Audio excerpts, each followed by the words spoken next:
Good morning, it's April 8th, 2022. This is To My Liberal Friends, and I'm John Haddo. Once again, Biden is out there talking about student debt, and today extended the moratorium on allowing people who owe student debt to delay repaying the student loans they have incurred. Now, the president also stated that he wanted to give borrowers a fresh start. Borrowers who are behind in their payments would be considered current. They still owe the money, and the debt collection companies would not be allowed to hold defaulted loans and add fees and interest to them. This plan would not actually forgive the student debt, but would cut off penalties imposed on the borrowers, and this is seen as helping them rebuild their credit score and possibly pay off some other bills. Of course, this was inadequate for the far left and quote woke crowd. They want student debt eliminated and wiped from the books. Simply postponing having to repay the debt is insufficient in their eyes. The Education Department data shows that about 20% of borrowers are now in default, which is defined by having gone at least 270 days without a payment. Historically, this is close to double what the normal default rates are. So you have to ask yourself, why is that rate so high?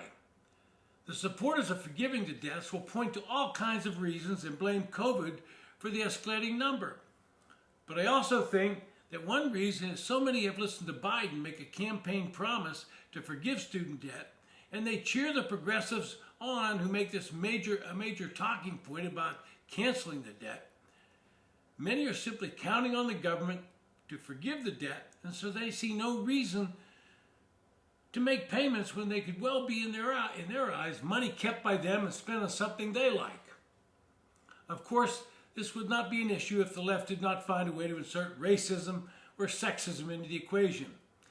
Sarah Stadelmeyer, the project director at the Higher Education Initiative and New America, stated, quote, "The current default system is like quicksand. It charges a host of confusing fees and offers limited pathways to exit, some of which can be only used once, meaning that borrowers can easily get stuck or cycle in and out.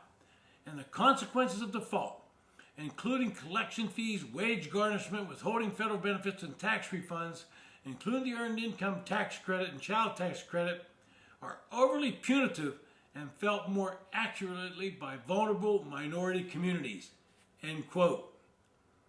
The Student Debt Crisis Center, another advocacy group, also applauded the president's, quote, "fresh start" pledge for borrowers in default, but said there's only one real solution to the debt crisis. And I quote, "Fresh start is a step in the right direction, but permanent debt cancellation is the only enduring relief that gives families the financial freedom they need to thrive long into the future." So says that organization. If you think about it, canceling student debt will send a lot of signals to current prospective students. Under current law, you cannot discharge student debt in a bankruptcy petition. The answer to that is why you can't do that is pretty obvious.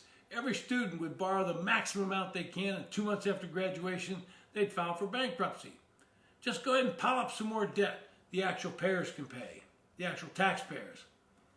One of my fears as we move forward toward the midterm election is that Biden will suddenly believe that forgiving the debt would be a lever to pull in getting support for Democrats at the ballot box. Chuck Schumer must think this so because his comments after the, quote, pause was supporting the move and then said, quote, "We stood together to call on President Biden to extend the pause on student loan payments. Today, he delivered that critical relief to millions of Americans. We'll keep standing together for President Biden to use his existing legal authority to cancel student debt," end quote. Knowing that Congress will not pass any legislation that cancels the debt, the advocates are urging him to use an excuse the debts by executive order. Some have said that he has that authority under the Higher Education Act. The act gives the Secretary of Education some ability to compromise or waive federal student loans under certain circumstances. Under the HEROES Act of 2003, there's some language that allows federal officials to modify existing student loans.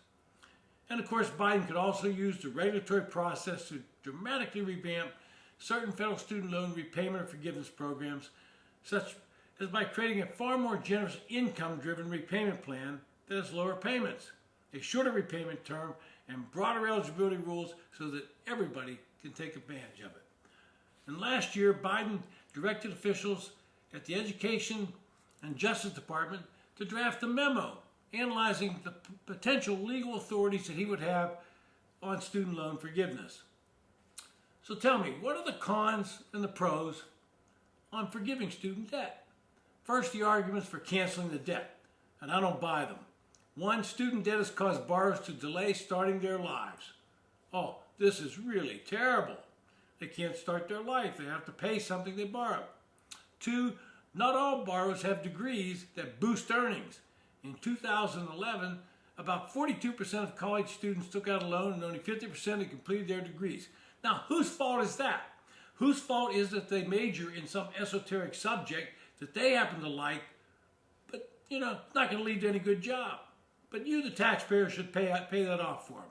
And third, proponents say canceling will also reduce the racial wealth gap. Yet, you got to get that race card in there. You can't leave that out. Well, this is not a way to do it. Now, how about some counter arguments? I got a couple of those. One, it's inherently unfair. What about everyone who borrowed money and paid their loans off? This only benefits those that attend college, which is not the majority of people in this country. And what about the kid in high school? The one that these college students all laughed at who went out and started a business by learning a trade. He's a plumber, electrician, a sheetrocker, and he's making good money, and now they want him to pay off their student loans after they laughed at him for not being the smartest kid in the class. Second, the cancellation will be viewed as regressive since it would primarily go to upper middle class white students. That's who borrow the bulk of the money. Upper middle class white students. Think about that. Boy, that doesn't sound like what the progressives want. And finally, a one-time cancellation does not solve the problem because new students will continue to borrow, and experts say that by 2035 we'll be right back at the same level. So in my opinion, no cancellation. If you want to delay the payments for reasons beyond the normal times, I can live with that. But nobody put a gun to these kids, forcing them to borrow the money. But they did. So now it's time to pay it back. This has been To My Liberal Friends. Thanks for listening.